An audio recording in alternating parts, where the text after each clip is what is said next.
Hey folks, welcome to They Might Be Racing. So, we're taking a little time out from our Austin Healey project right now. We're technically working on it, but what I want to talk to you today about is aluminum on cars. So, a lot of older cars have aluminum trim on them. In particular, the Austin Healey Sprite, the entire windshield assembly is made out of aluminum. Now, aluminum, when exposed to oxygen, immediately oxidizes, becomes aluminum oxide. So, keeping aluminum polished for extended periods of time is a very difficult thing to do. So with most auto parts that you have that are aluminum pieces, they were generally clear coated at some point. So you've got a clear coat barrier layer, and then you've got the actual aluminum itself. Now this is the piece as is coming off of the car. It does not look too bad until you compare the polish and sheen of what a nicely cleaned up piece looks like. So what we're going to do in this video is I'm going to show you how to take this and make it look like this. And for those of you out there, this is one of those steps that knowing how to do this correctly really makes or breaks a given restoration.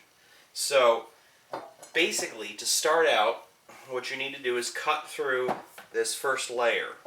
Now, it may vary on your car compared to mine. So what I've got here is I've got my selection of wet sandpapers. I've got grits all running all the way from as coarse as of just 220 all the way up to 600. And what you do, or what my preferred method is to do, is to cut it up into small pieces to work with.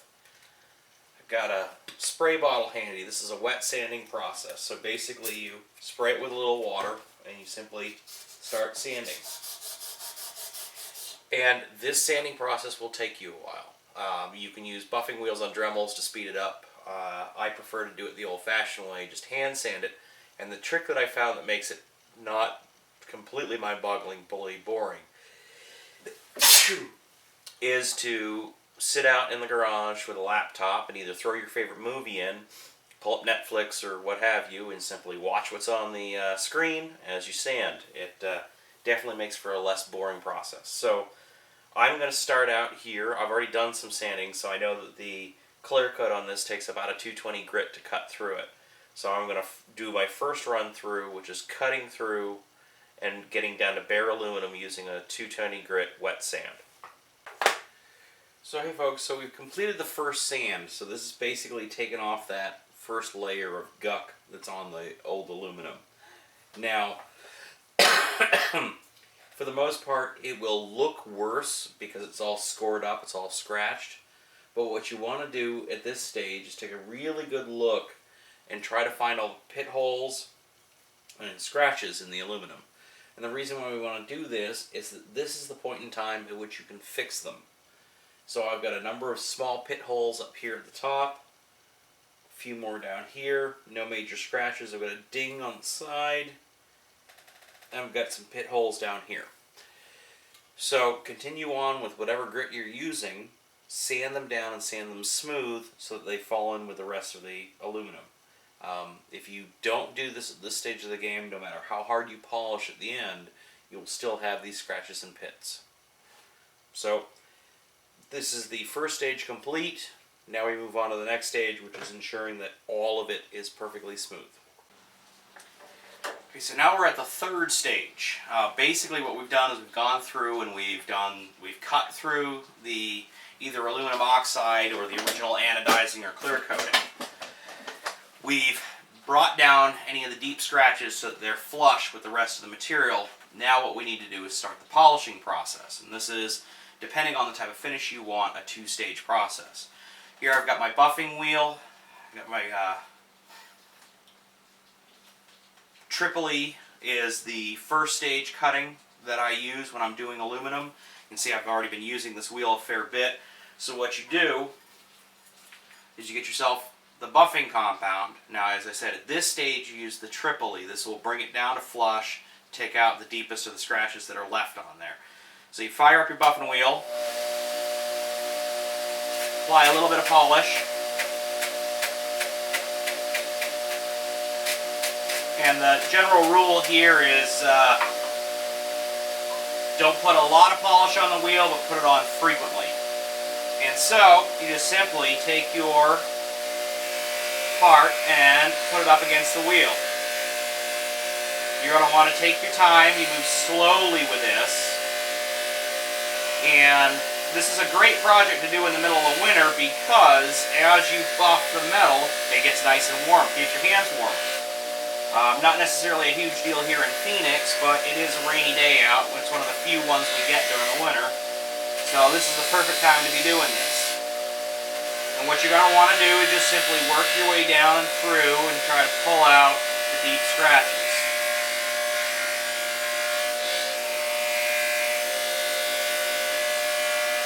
And on a well-charged wheel, it will often leave residue on here, so you may need to wipe it off periodically to look at it. I lost my rag.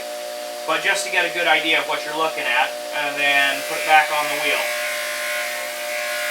And again, this is a really anal, retentive, painstaking process, so you may spend a fair bit of time sitting here in front of the buffing wheel with the Tripoli.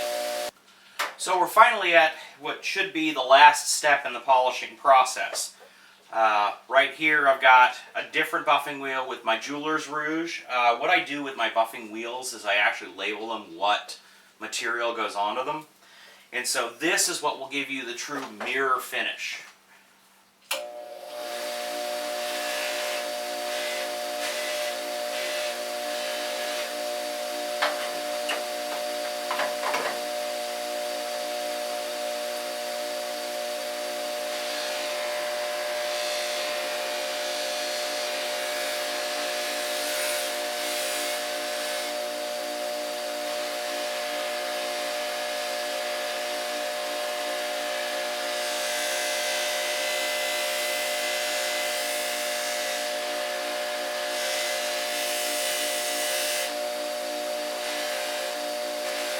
So I'm going to go ahead and polish this up and then show you what it looks like after getting finished with the jeweler's rouge.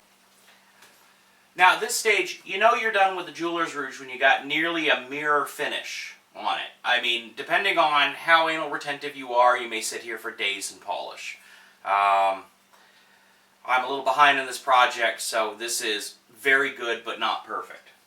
Now to give you an idea of the difference, this piece here has had the